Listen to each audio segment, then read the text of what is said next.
Olá, meu amigo, minha amiga, seja muito bem-vindo a mais um editorial do nosso canal. É sempre um prazer estar aqui com você.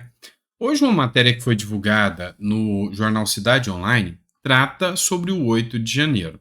Advogados vão pessoalmente aos Estados Unidos e levam mais de 100 denúncias à Corte Internacional. Aqui, a matéria trata de um grupo de advogados e da Associação de Familiares e Vítimas do 8 de janeiro, chamada ASFAV, que participaram do Encontro pela Liberdade, que foi realizada na Crossbride Church, nos Estados Unidos.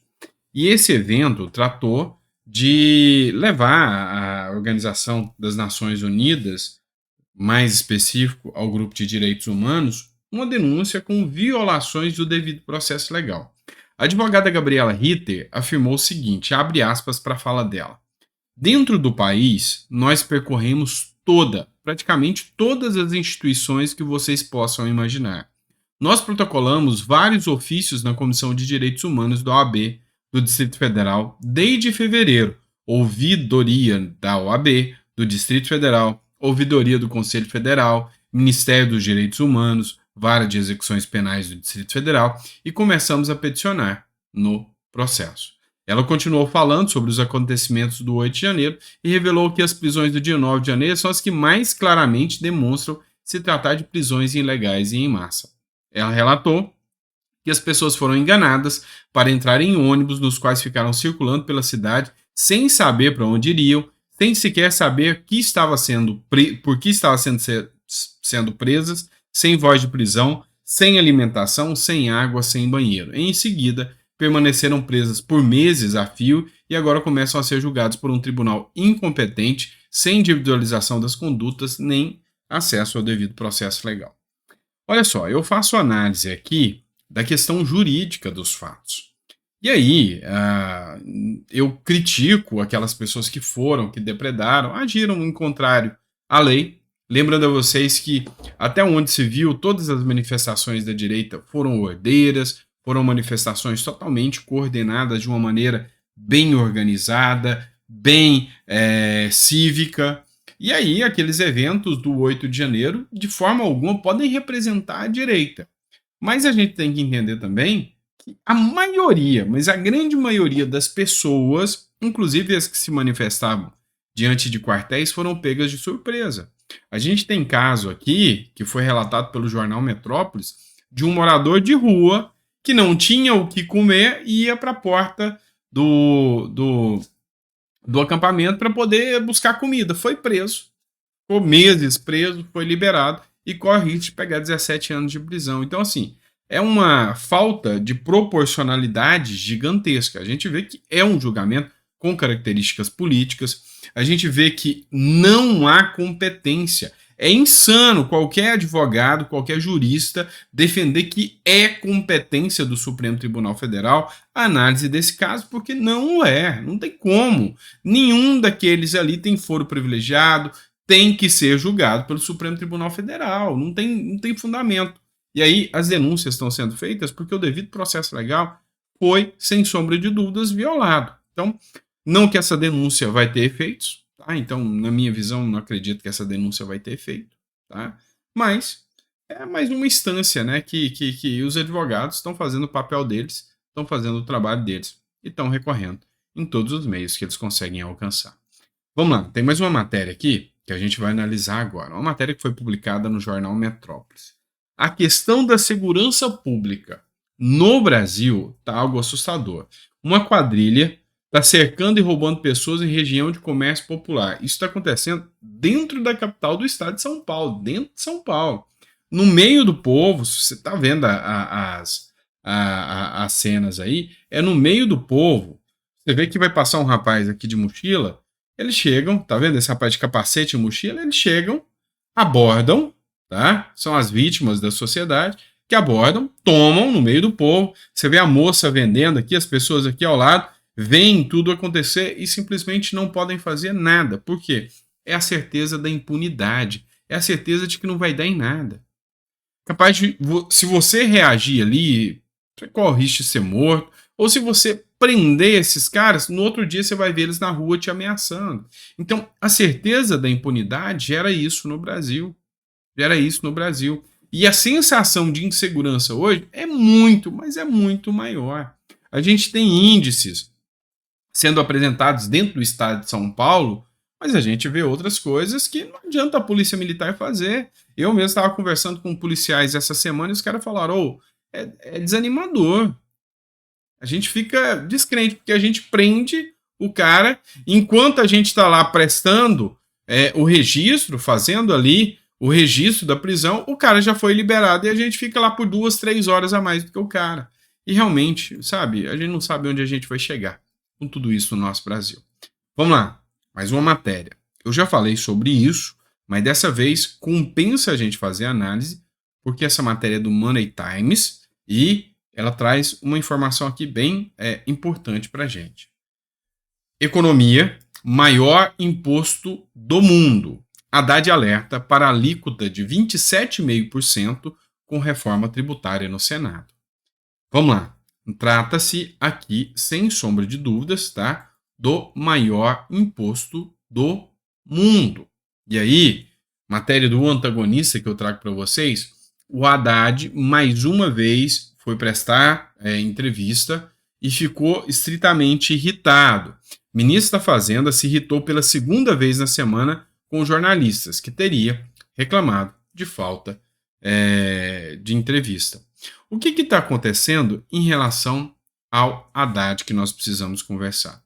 Olha, a reforma tributária foi encaminhada para o Congresso Nacional, para o Senado. Foi aprovado na Câmara, agora foi para o Senado. O relator da reforma tributária pretende fazer modificações. E aí o Haddad alertou que pode ser que com algumas isenções que foram incluídas lá, o que é errado também, pode aumentar em 0,5 ponto percentual a alíquota, e que aí pode chegar a 27,5%. Você tem que entender que durante todo o tempo que o Haddad defendeu a reforma tributária, hora nenhuma ele chegou a falar a alíquota que eles esperavam. E aí ele falou que com a mudança pode aumentar 0,5% e chegar a 27,5%. Resultado, é a maior do mundo. É a maior do mundo. Demorou 1 ano para ele admitir que a reforma tributária que eles propuseram é para deixar o imposto sobre o valor agregado o maior do mundo. E que 0,5 ponto a mais é o que vai mudar tudo. Já é o maior do mundo. Já é o maior do mundo. Então, se for aprovado no Senado, prepara, principalmente você mais pobre, que vai ser sobre o comércio e sobre o serviço. Quem mais sofre com o comércio e o serviço na hora de comprar é o trabalhador, é a pessoa mais pobre. Então, a coisa é complicada. E por que o Haddad está irritado? Matéria do Valor investe agora para vocês. Lula dá recado para Haddad para a presidência, dinheiro bom é transformado em obras. O que o Lula falou aqui? Em meio a debate sobre a alteração ou não da meta fiscal de déficit zero, o presidente Luiz Inácio Lula da Silva defendeu que o governo libere recursos para investimentos. A fala aconteceu hoje, sexta-feira, na abertura da reunião ministerial sobre a infraestrutura e teve recado direto para o ministro da Fazenda, Haddad, ou seja, confronto direto entre Lula e Haddad. O Lula falou: para quem está na Fazenda, o Haddad, dinheiro bom é dinheiro no tesouro. Mas para quem está na presidência, dinheiro bom é dinheiro transformado em obras. Se o dinheiro estiver circulando e gerando emprego, é tudo que um político deseja. Defendeu. É tudo que um político deseja. Lula toma medidas políticas. O Haddad, por mais que eu tenha críticas ao trabalho do Haddad, é importante você entender que o Haddad, nesse momento, ele ainda está tentando fazer um controle das dívidas. Ou seja, por mais ruim que seja o trabalho dele, ele tá, vamos pegar mais leve um pouco, Lula. E o Lula mandou um recado direto para ele, foi um rompimento total. O Haddad está sendo tratado quase que como um Guedes para a ala petista, ou seja, o Haddad agora está tomando medidas liberais, quer conter os gastos do governo, que absurdo é esse? E aí é lógico, o mercado fica desesperado, vai ter efeito dessa fala de Lula, é questão de horas para você ver. Depois dessa fala do Lula, a bolsa caiu, o dólar subiu e a coisa fica mais complicada para nós que somos os pagadores de impostos, para nós que vamos ter que encarar mais inflação, mais juros. O Brasil tem uma mania de ser o melhor do mundo, né? O melhor em cobrar imposto, o melhor em pagar juro, o melhor em roubalheira. Isso é triste, sabe? A gente só parece aquele caso da mãe que diz que só aprende o que não presta, né? Ah, esse menino aí só aprende o que não presta. Pois é, o Brasil tá indo para esse rumo, só aprendendo o que não presta. Vamos lá, ó. Matéria também que eu vou trazer para vocês do Ceará Antenado. Hamas volta a ignorar o governo Lula e brasileiros seguem preso em Gaza. O Hamas voltou a desdenhar do governo Luiz Inácio Lula da Silva. Pelo terceiro dia seguido, os brasileiros retidos na faixa de Gaza ficaram fora da lista de estrangeiros autorizados a deixar o enclave. Nesta sexta-feira, o grupo é formado por 34 pessoas, entre brasileiros e familiares próximos que esperam pelo resgate. E aí, mais uma vez, o Lula vem pedindo para liberar os brasileiros para sair de lá. Infelizmente, o próprio grupo Hamas não autoriza, mostra a sanha terrorista que eles têm de manter civis lá para servir como escudo humano, para proteger, e aí toda hora você vê essa imprensa comprada, essa imprensa, sabe, essa imprensa sem pudor, sem critérios, fazendo ataques a Israel. Ah, Israel está atacando isso, Israel está atacando. Como se Israel fosse quem começou todo esse resultado aí. Não é. Você sabe, no final das contas, que quem começou foi o grupo terrorista do Hamas. E o pessoal insiste hoje em passar a mão na cabeça desses caras que são terroristas. É uma verdadeira vergonha. Vamos lá. Essa aqui compensa a gente analisar, viu? Matéria que foi divulgada no canal Rural. Ministério Público denuncia 7 integrantes do MST por violência contra policiais. Eu já tratei do caso aqui com vocês e já mostrei aqui para vocês aquele caso onde 2 policiais foram rendidos pelos militantes do MST, um caso bem grave. Alguns deles foram presos preventivamente do MST, depois liberados, e agora o Ministério Público resolveu agir. 7 integrantes do Movimento dos Trabalhadores Rurais Sem Terra foram denunciados pelo Ministério Público do Paraná por crimes contra a polícia em Guarapuava, no centro-sul do estado. O caso aconteceu no dia 19 de outubro, quando os denunciados bloquearam a rodovia PR-170 na altura do quilômetro 392, no distrito Entre Rios, em Guarapava. Você deve lembrar, os 7 membros do Ministério Público, do MST, perdão, foram denunciados. Agora chupa. Associação criminosa, sequestro, constrangimento ilegal, lesão corporal, ameaça, resistência, desobediência e dano qualificado. O que eu tenho que dizer aqui? 2 pontos. Parabéns para o Paraná, que vem de novo dando um recado claro à bandidagem. Parabéns para o estado do Paraná, que tem um Ministério Público independente, que realmente não olha por questões ideológicas, ali que nasceu a Lava Jato com a estrutura que nasceu. Então, vamos falar a verdade, viu? Tem que tirar o chapéu, bater palma, aplaudir de pé o Ministério Público do Paraná. Sabe qual que é a pena de tudo isso? Sabe o que me dói o coração de trazer uma notícia dessa? De que o Ministério Público, vou repetir, só para alegrar seu dia, o Ministério Público do Paraná pegou 7 membros do MST que pegaram os 2 policiais e os denunciaram por associação criminosa, sequestro, constrangimento ilegal, lesão corporal, ameaça, resistência, desobediência e dano qualificado. Sabe o que me dói? Daqui a poucos dias isso aqui chega no Supremo Tribunal Federal, que vai liberar esses membros do MST. Afinal, não é à toa que tinha um ministro do Supremo Tribunal Federal, agora aposentado, Lewandowski, que fazia reunião abertamente com o MST. Esses caras vão ser liberados, vão apagar tudo isso aqui e é como se nada tivesse acontecido. O que me dói o coração é isso. Mas, enfim, a gente vai estar acompanhando todo esse resultado aqui e vai estar trazendo essas e outras informações para vocês. Vamos lá, última coisa que eu queria falar com vocês. É interessante, é intrigante a gente ver a discussão, sabe, que gera e alguns pontos de vista que são gerados a partir das matérias que a gente traz. Eu falei da questão do Eduardo Bolsonaro e de uma declaração que ele fez, onde ele tinha dito que o professor militante é pior do que um traficante.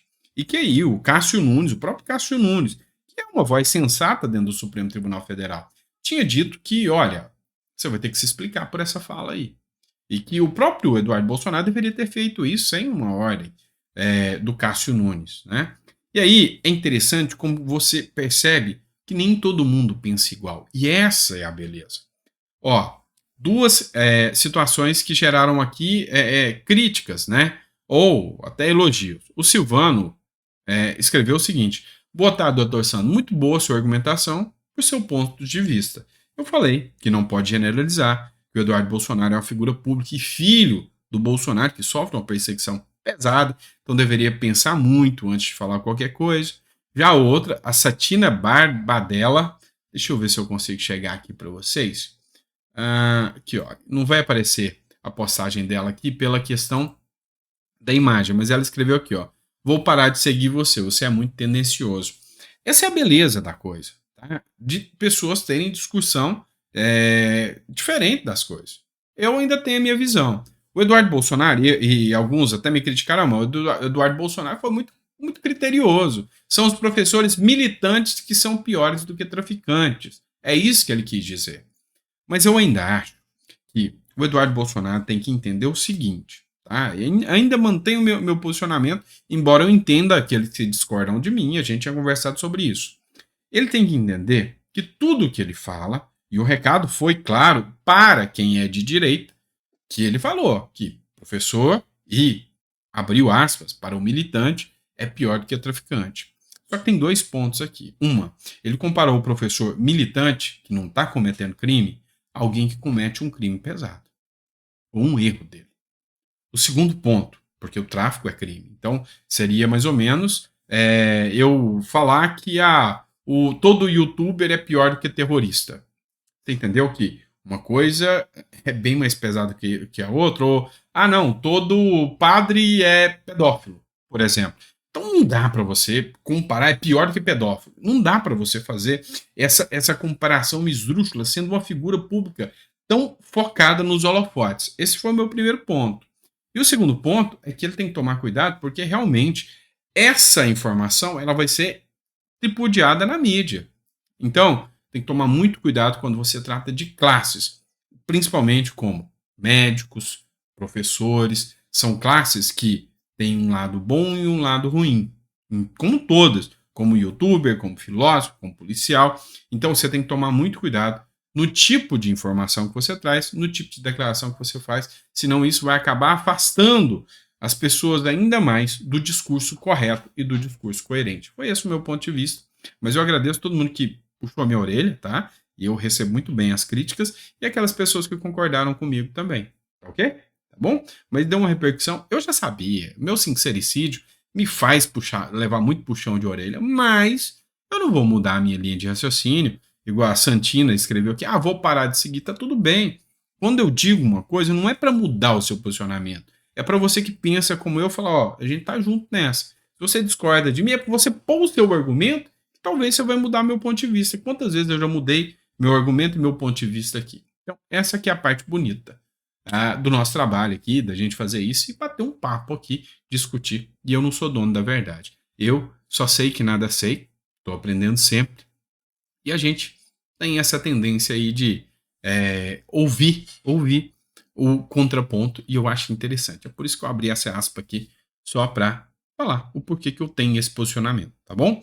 Grande abraço, fica com Deus te abençoe e até o próximo editorial.